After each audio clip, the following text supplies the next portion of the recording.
Okay. Good evening, all of you.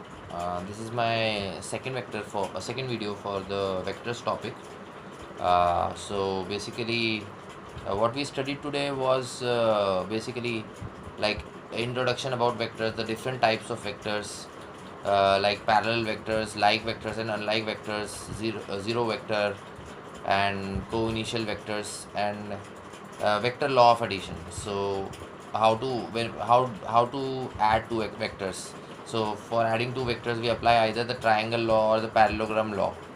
Okay, so this was basically an introductory lecture for the vectors, which I covered in the first lecture. Okay, so now today I will take the second lecture for vectors, which the heading will be vectors 2. Okay, so basically I will take some 2 to 3 subtopics uh, during this video. Okay, so first of all, uh, when we have to multiply a vector by a scalar, so how do we do multiplication of vector by a scalar?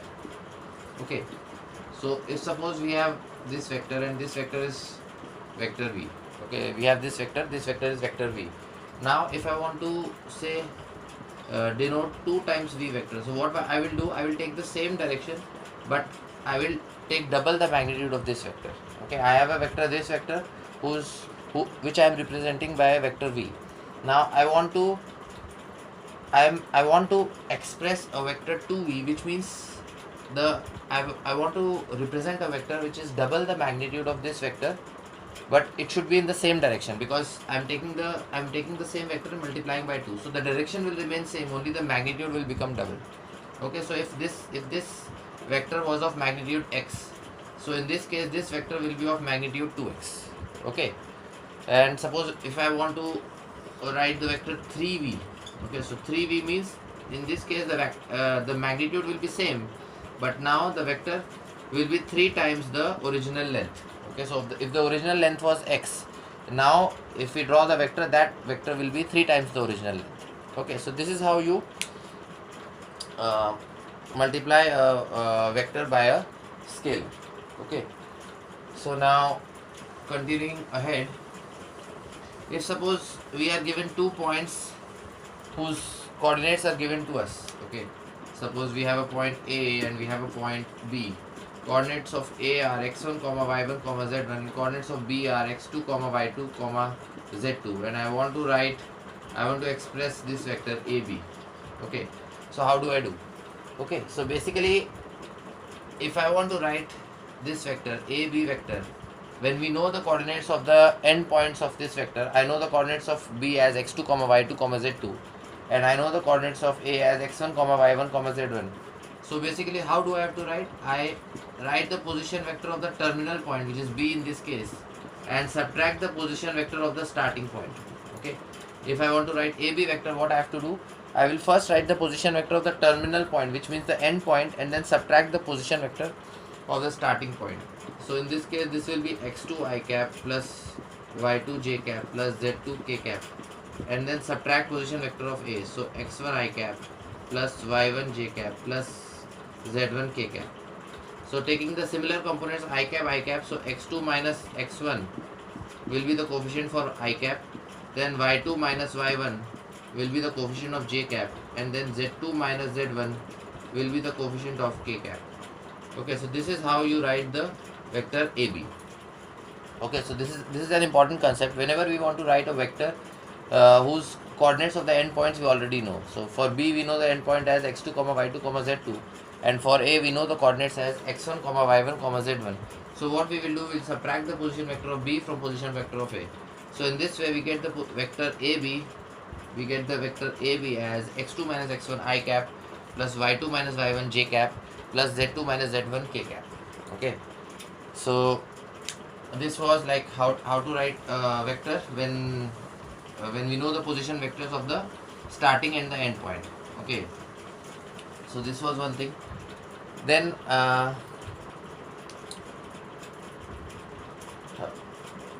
section formula. Okay, section formula.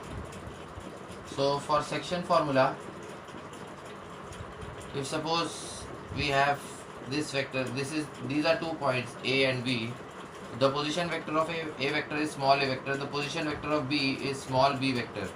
Okay, and I want to find the position vector for C, and we know this ratio m is to n. We know that point C divides AB in the ratio m is to n. So how do we write the position vector for C in terms of A and B? Okay, so for this we need to apply section formula. So basically we know that AC upon CB, we know this ratio is m by n. Okay, so which means on cross multiplication n times AC vector will be equal to m times CB vector. Now n times AC vector we can write C vector minus A vector. If I take the position vector of C as C vector, this should be equal to m times CB vector. So B vector minus C vector. Okay, n times for AC vector we will write C vector minus A vector should be equal to m times CB vector. So CB vector will be position vector of B. So B vector minus C vector. So on rearranging we get the terms m plus n times C vector is equal to m B vector plus n into A vector. Okay. On rearranging the terms, mb vector is here and minus na vector is here. So on bringing to the right hand side, it will become plus na vector, and minus mc vector will come here. M plus nc vector it will become. So c vector will be equal to mb vector plus na vector, and then divide this by m plus n. Okay, so this is how you calculate the vector. This is how you calculate the position vector of a point which divides the line joining 2 points in a particular ratio. Okay, so it is dividing in the ratio m is to n. So we are just applying the section formula. We multiply this scalar by the position vector of B. We multiply this scalar by the position vector of A, which is A vector, and then divide it by the sum of these two values. So m into B vector plus n into A vector divided by m plus n. Right. So this was for internal division, and if suppose I want to find for external division. Okay, so what do I do for external division? For external division, we have a condition like this. We have, suppose this point is A and this point is B, and I extend this point C. Okay, and we know the same ratio AC by CB as m by n. We know this ratio AC by CB as m by n. Okay, the position vector of A is A vector, the position vector of B is B vector. Okay, so in this case, it is an case of external division because C is not lying in between A and B. So in this case, if I want to write the position vector of C, so what I will do, I will apply the same formula, but in case of plus, it will be a minus sign in between. So mb vector minus na vector upon m minus n. Okay, m will multiply with b, so b vector, n will multiply with a, so na a vector, minus will come in between and divided by m minus n. Okay, so the only difference between internal and external division is, in internal division we have mb vector plus na vector upon m plus n, whereas in case of external division we have mb vector minus na vector upon m minus n. Okay, so this was a case of external division. External division means the point which is dividing the 2 points in a given ratio is not lying in between the 2 points. Okay, that is not lying in between the 2 points. Right. So this was a case of external division. Now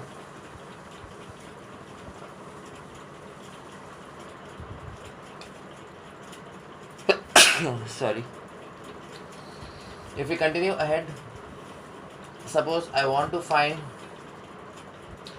we have this vector, this is A, this is O, and this is B. Okay,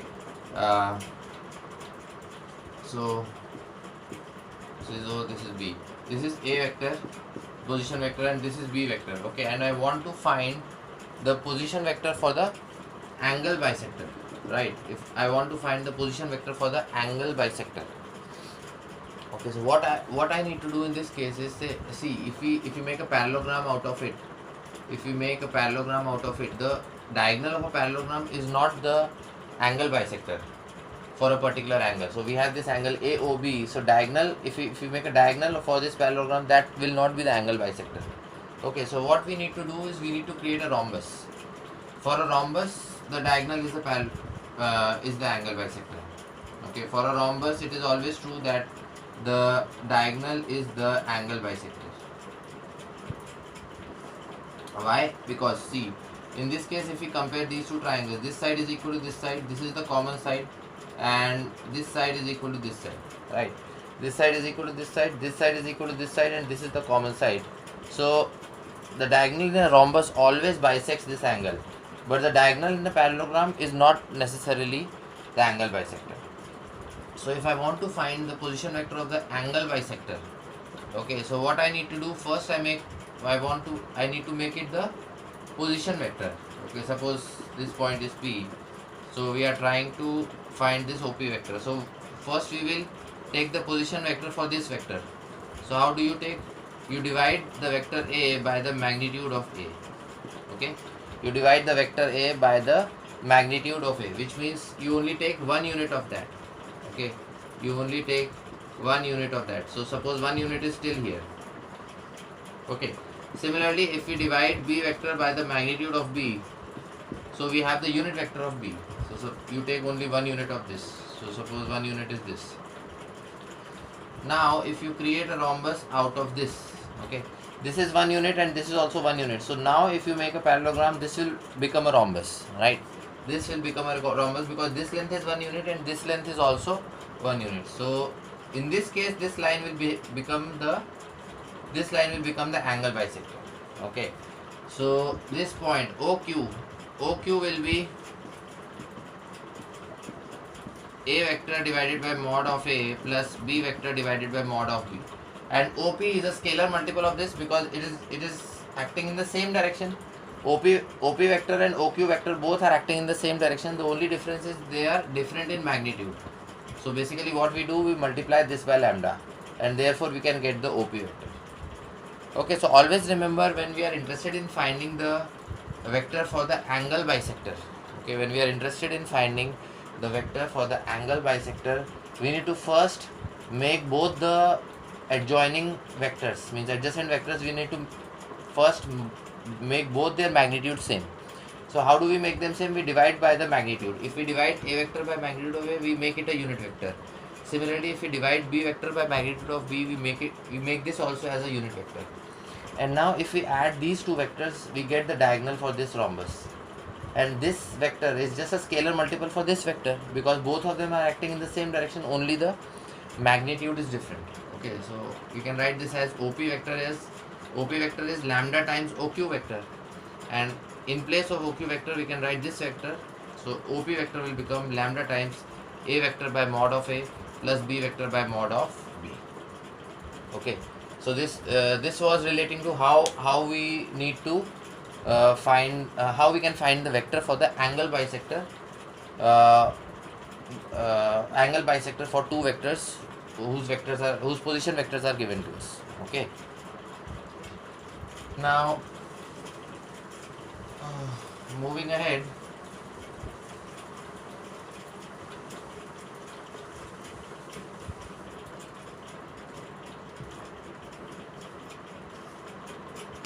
components of a vector.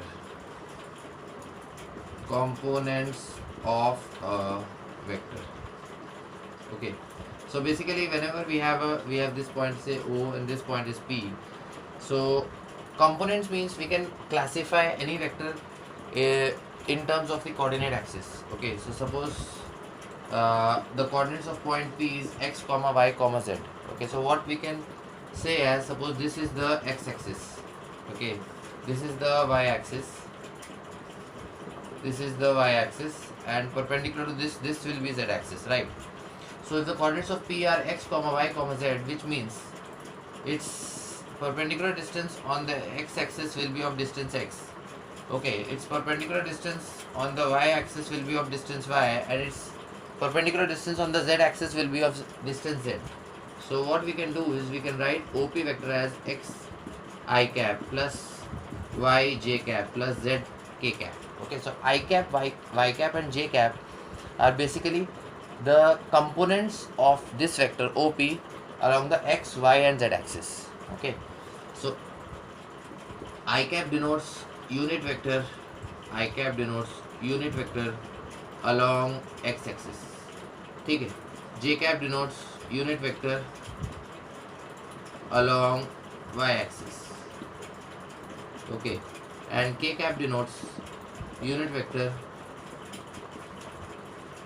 along z axis, right?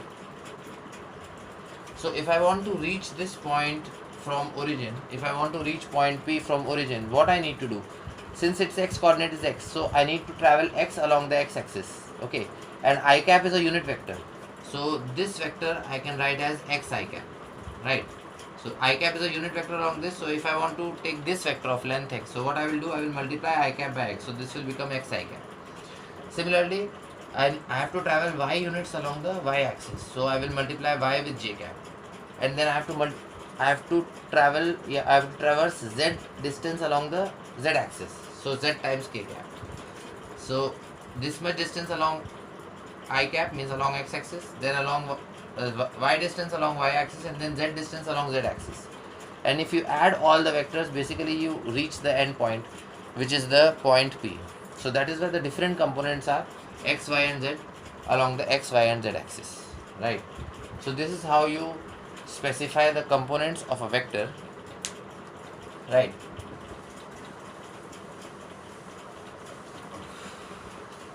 Now suppose I want to find the projection of a vector. I need to find projection of a vector along another vector. Suppose I want to find projection of A along B, okay? I want to find projection of A along B. So this is A vector and say this is B vector, okay? So okay, for that we will have to use dot product.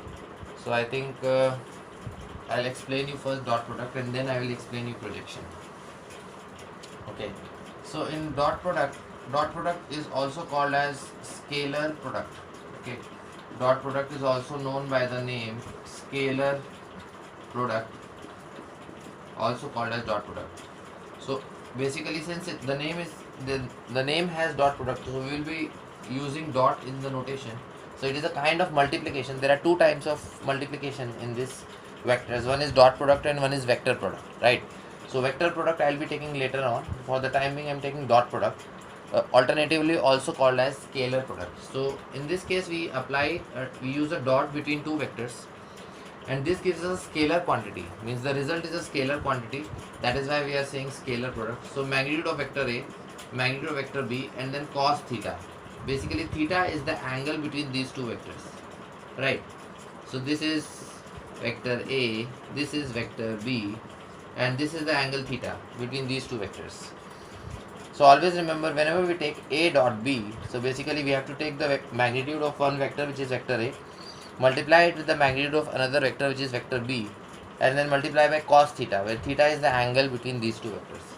And since the result is a scalar quantity, that is why this product is also called as scalar product, okay? Since the result is a scalar quantity, scalar means there is no it is not a vector, there is no need for direction here, okay? It is only, we are interested only in the magnitude of the result, right? We are interested only in the magnitude. That is why it is just a scalar quantity. So since the result is a scalar quantity, we also call this product as scalar product, okay? So always remember, dot product means when we apply dot between two vectors A and B, so A dot B, so the answer is magnitude of vector A into magnitude of vector B into cos of theta, where theta is the angle means angle lying between the two vectors. So if these two vectors are acting in these two directions, right?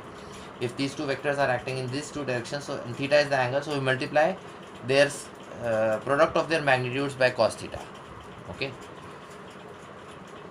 So just I want to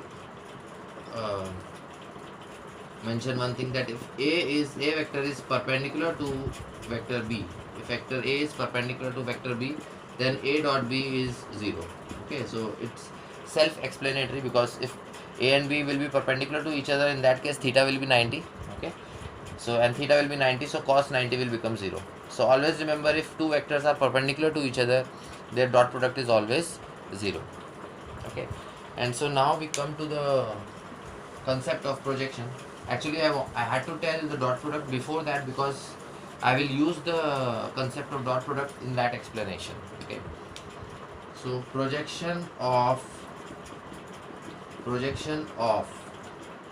vector A on vector B. Okay, if suppose I am taking a projection of A on projection on B. Okay, so we have two vectors here, vector A and vector B. What I am interested in finding the projection of A on B. So what does projection mean basically? So projection basically means that I drop a perpendicular from the end point of that vector on the other vector. Okay, so if I'm interested in finding projection of A on B, so what I will do, I will drop a perpendicular from end point of A. If I am interested in finding projection of B on A, so what I will do, I will drop a perpendicular from B on A. Okay, so in this case, since I am interested in finding projection of A on B, I am dropping perpendicular from the end point of this on this vector, which is the B vector. Okay, so basically we are interested in finding this vector, AP vector. Now suppose this angle is theta, so we can say that A dot B, dot product of A and B, A dot B will be AB cos theta, right? Now if we apply geometry here, this length will be length A, magnitude of vector A, right? And by trigonometry we can say this length will be A cos theta, this length will be A cos theta, right? But what I am interested in finding is AP vector. Okay, so AP vector we can say will be A cos theta magnitude and then unit vector along this direction. Okay, so vector AP will be we take the magnitude of this vector. So magnitude of this vector will be AP and the length of AP is A cos theta. So that is why I have taken A cos theta here, and then I have multiplied by the magnitude by the unit vector along this direction.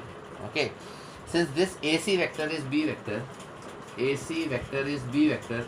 so unit vector along this direction will be B cap, right? Unit vector along this direction will be B cap. So if we multiply this length by the unit vector along this direction, we get this vector, which is AP vector, right? So AP vector is equal to A cos theta. Now A cos theta you can write using this. So what you will do, you will take A dot B, and since I want to write A cos theta, so we divide by B. So A dot B divided by B. Okay, so A dot B divided by B became A cos theta, and then multiply this by B cap. So how you can write B cap? B cap you can write as B vector divided by B. Okay, whenever we need to write a unit vector along a particular direction, we take that vector and divide that vector by the magnitude of that vector. Okay, so unit vector along this direction will be vector B divided by the magnitude of B. Okay, so what it becomes? Vector A dot B divided by B square into vector B, right? Vector A dot B divided by B square into vector B, right? So this is the formula for writing the projection of a vector onto another vector. So if I want to write projection of A on B, I will take the dot product of A and B, divide by square of the magnitude of B. So since I am taking the projection on B, so we are dividing by the square of B. So that will become the magnitude, and then multiply by vector B, which is this vector, AC vector. Okay, so this is how you calculate projection of A on B.